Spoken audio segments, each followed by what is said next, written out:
everybody, it's time to start the brand new season of what we read. True. Goodness There's gracious, no yeah. book expo, book con happening, but this is the time of year when we normally switch over to the new season. So happy book new year to us. What season are we in? Season 5. Oh my goodness, can you We've been imagine? doing this for 5 years. That's and it's a lot great. of time.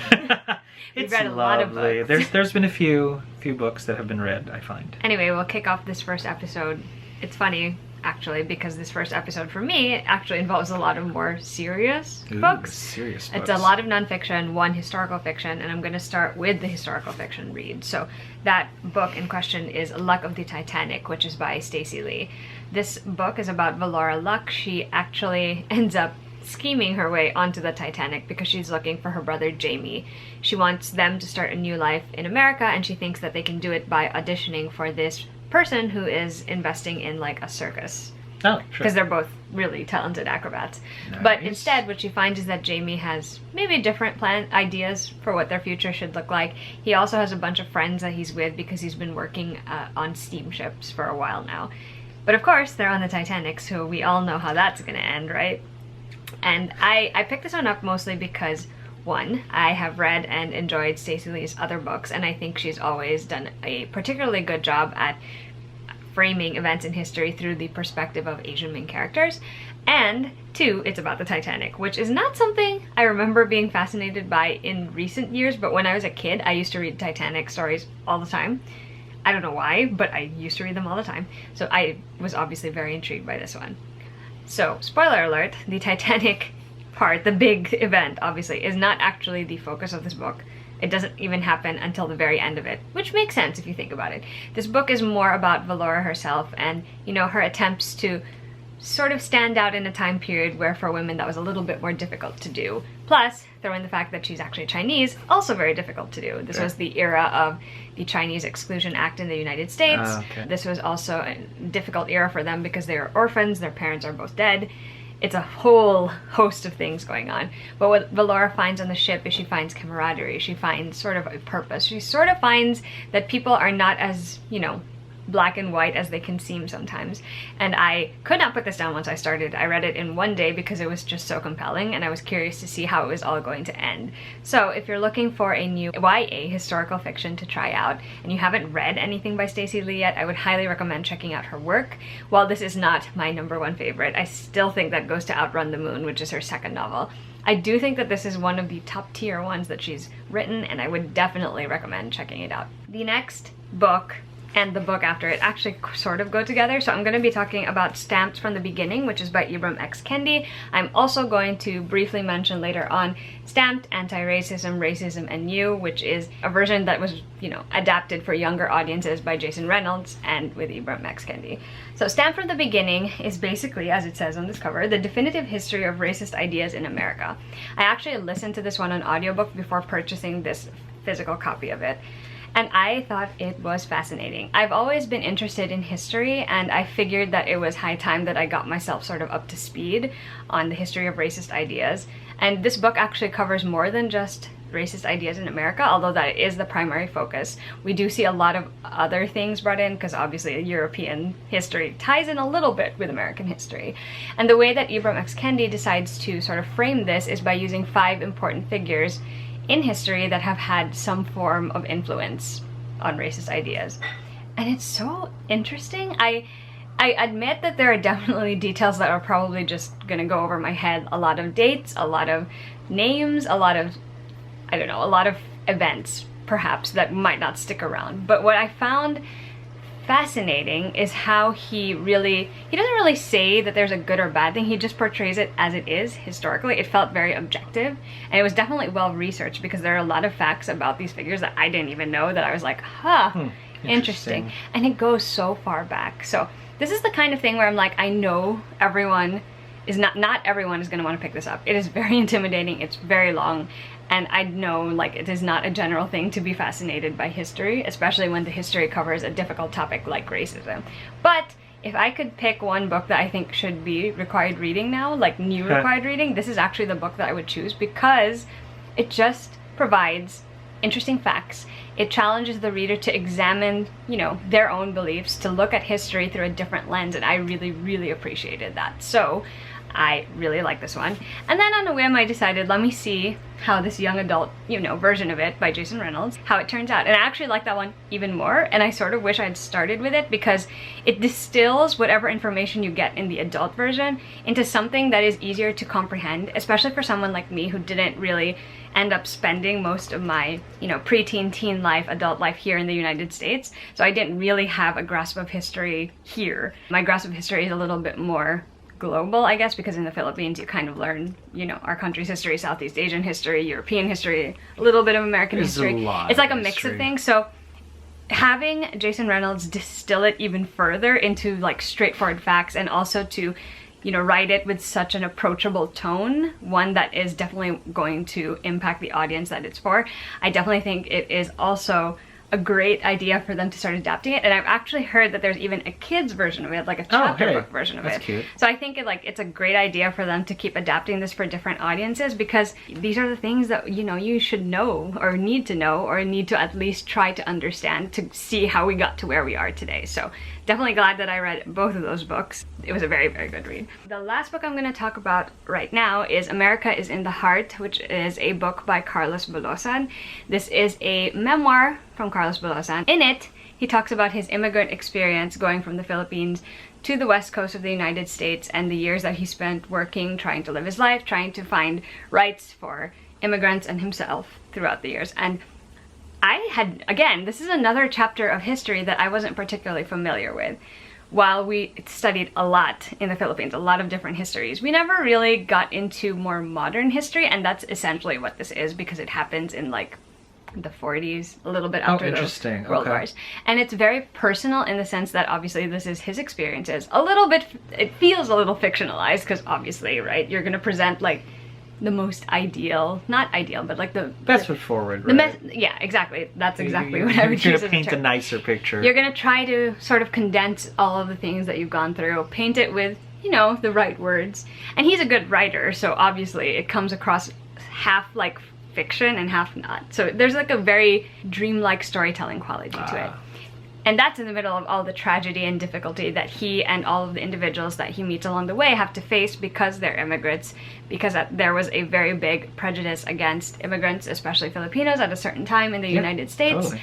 And it was really hard to listen to because there was so much tragedy and so much difficulty that occurred. And of course it was also equally frustrating sometimes to see how the people in, you know, in his history, the people he talks about, acted, because they don't always make the best choices either. So it was interesting to finally sort of have light shed on an era that I knew nothing about whatsoever. And while I do think there's a obvious bias there, because this is just one person's story, this is not like an objective, this is what happened, you know, and it's very male-centered, less so female-centered, and the way females are portrayed in it is not always the greatest, but it was interesting. I'm glad I finally read it. It's considered almost a cornerstone of Filipino-American literature, and I can understand why, because it's intelligently written, it states a lot of facts, it sheds light on a lot of events that, you know, most people probably have never heard about before, and so I'm glad I finally gave it a listen. I do know that there are a couple of books inspired by it that were written later by other authors, so I'm curious to check those out as well. And those were the first 4 books I'm going to talk about today. I think we can switch over to you for a little bit. Yeah, I've been reading some real-ish stuff too. I'm going to start with Marzi by Marzena Soa, or Soa, I don't know how to pronounce that. It's kind of an autobiographical funny how that graphic novel. Oh, nice. Autobiographical graphic novel. Say that 17 times. Of her childhood in 1980s era Poland, I want to say, sort of communist era Poland. And so, you know, they would live in a house, well, an apartment building, and then they would just sort of like have a bunch of kids sort of like running around all over the place. And it was such a, so again, it's sort of, because the art is cute, you know, especially around, you know, the kids are lining up for like the food with their parents, and you know what's going to happen next. And it starts out actually with her, I think the first episode was called Carp or something, Little Carp or something like that. Oh. And like because fish? You know, because there was Carp Day, like suddenly out of nowhere, like on a certain day within the month or some shit, you would have carp, and it was rare, and you would put it in your bathtub for a while before you killed it. It was such a, so again, it paints a rosy-ish picture, which is sort of, which is part of it, right? Because that's how we frame stuff. So I think that, but in the same vein as with the book that Alexa had read, but you got to read between the lines and just go see just how things actually were. What was the reality of it? Just you almost sort of want to take the scrim off and go, okay, dig a little deeper. So that was a trip. And then there's and I don't know if this is autobiographical or not, but there is a book called Long Walk to Valhalla by Adam Smith, and this one's, I want to say, post coming of age tale, like, because this dude came of age, but he has to sort of go back now to like his old town and see the terrible things that and the beautiful things that he's had to go throughout his life. Because at one point in time he sort of gets into whether there's a car sort of like trouble accident type deal, a Valkyrie actually reaches out to him. And the Valkyrie looks like a little Midwestern child and just is saying, you got to go back. We got to take you through to Valhalla now, because warriors sort of go there. And he's like, yeah, but I'm kind of not done. And so in conversing with this little Valkyrie, he revisits sort of his entire life and things that happened in the town that he'd fled and the tragedies that he'd left behind. And it was pretty poignant. I just love that we live in a time, and we have been for a while now, where stories like this have a place. You know, like you could take your love for Norse mythology and turn it into sort of like an emotional introspective journey of how do we get here from there type deal, and where do we go therefore. And that was great, and I highly recommend it if you like those kinds of personal stories. And not necessarily to end on a crazy note, but this book has garnered awards in printed prose form. But I finally got around to reading Slaughterhouse-Five by Kurt Vonnegut Jr. Right. But not so much the actual prose printed book, because I'm never going to touch that, just because I'm me, and that's not a bad thing. It's just not my go-to. But I do like graphic novels. I do like when the pictures tell most of the words that I have to slog through, because my brain. It was adapted by Ryan North of Squirrel Girl fame, and I gotta say, it really is a good book. You know, and like, I understand why people would, like, you know, make people read this, or like, because why it has a place in sort of like society, because it is one of those anti-war books.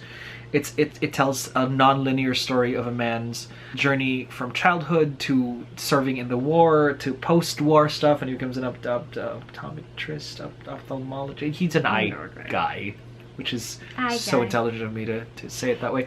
And he gets kidnapped by aliens, and you know, it's this whole kind of thing. And in that entire thing, it's just, this is what war does to a bunch of people. And it's animated really well. I mean, or illustrated really, really well. I think it would make a great animated feature film of the adult sort of like kind, not like adult R18, but like adult, like it's a grown-up kind of thing. But at the same time, I feel like if a kid got to watch it, like, oh, I don't know, Watership Down, that was terrible. I've still never read or watched that. So I have, and I loved it as a child. Go figure. See, that's the weird thing about too, I think, actually. See, that's the weird thing about me. Like, there was just something really and it's in the vein of that, because it is sort of like a commentary on just like terrible things in society. In Watership Down, it was, you know, like societal structures.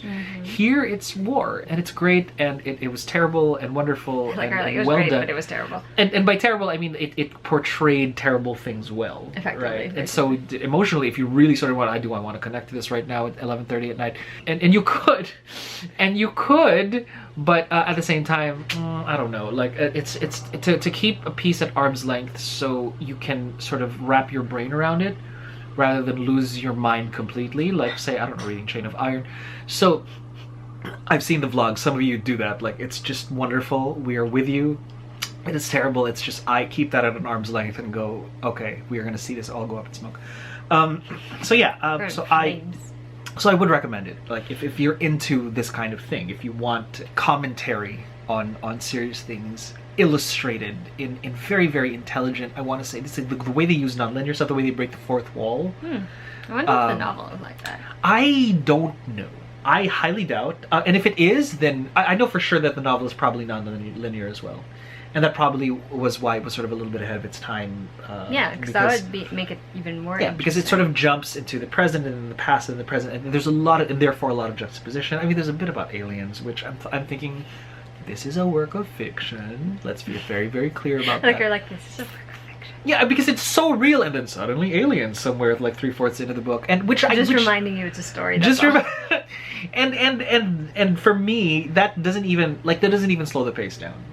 Mostly because I think they do blurb the alien bit about it, because even then when he's getting probed and stuff, he's like, what happened to this human? You know, like, I don't know why the aliens talk like that in my head. Like, I don't, like, that's the translator, because they have a Anyway, that's what war does. So, fun.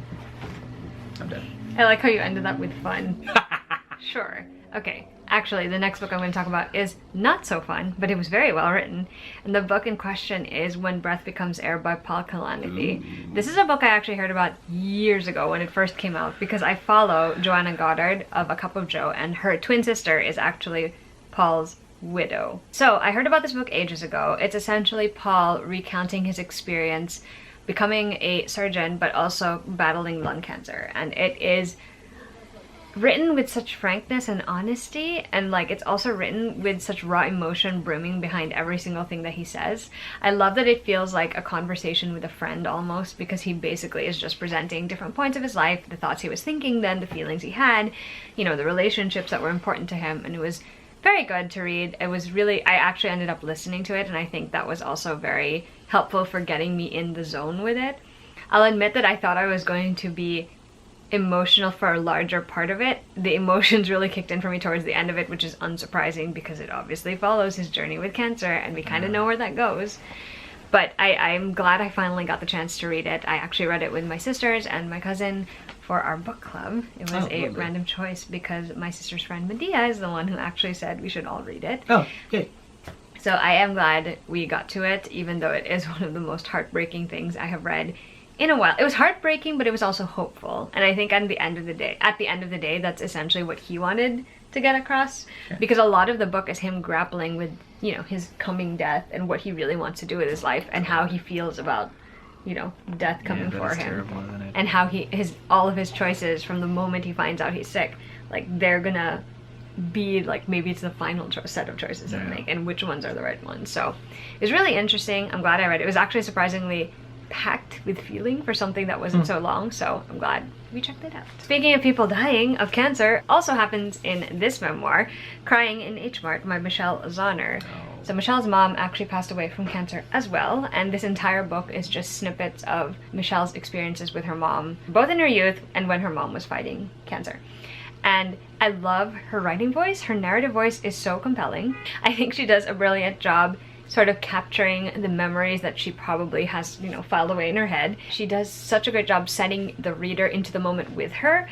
She does it through her description. She does it through the way she describes where she is and who she's with, and I really enjoy that.